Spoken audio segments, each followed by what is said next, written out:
আসসালামাইকুম এভরিওয়ান। এখন আমি যে ম্যাথটা করাবো এটাতে এই সূত্রটাই যথেষ্ট এই ম্যাথটা পারার জন্য। একটা two power -1 is equals to 1/a। যদি এখানে মাইনাসের পরিবর্তে শুধু 1 পাওয়ারের জায়গায় পাওয়ারে থাকবে, নিচে শুধু 1 বাই পাওয়ারটা পাওয়ারে থাকবে, মাইনাসটা চলে যাবে। ম্যাথটা করাবো এটা দেখুন যে এখানে আছে a স্কোয়ার আছে প্রথমে, বি টু দি পাওয়ার -1, তার মানে এটা থেকে লিখতে পারি 1/b। তো এখানে আছে a টু দি পাওয়ার -2, তো a ইনভার্স 2 বলা যায় এটাকে। তো এখান থেকে লিখতে পারি 1/a স্কোয়ার, সাথে আছে বি লিখতে পারি।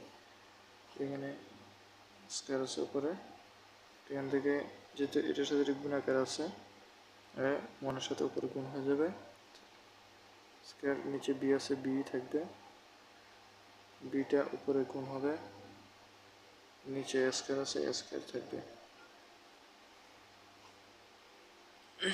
এখান থেকে লেখা যায় a square divide by b. এখন আমরা এটা যদি পুরোটা ভাগ আকারে আছে, এটাকে আমরা উল্টাই দিব। উল্টা দেওয়ার কারণে আমরা এখান থেকে গুণ লিখতে হবে। a স্কোয়ারটা উপরে চলে যাবে, উল্টে যাবে শুধু।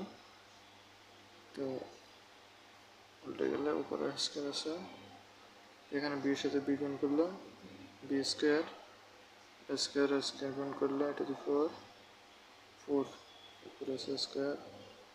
তো পাওয়ারে সবসময় গুণ হয়, যেহেতু এখানে পাওয়ার আছে 2 আর 4 গুণ হলে হবে 4 দুগুণে 8, আর নিচে বি এর পাওয়ার আর এর পাওয়ার গুণ হবে বি টু দি পাওয়ার 4।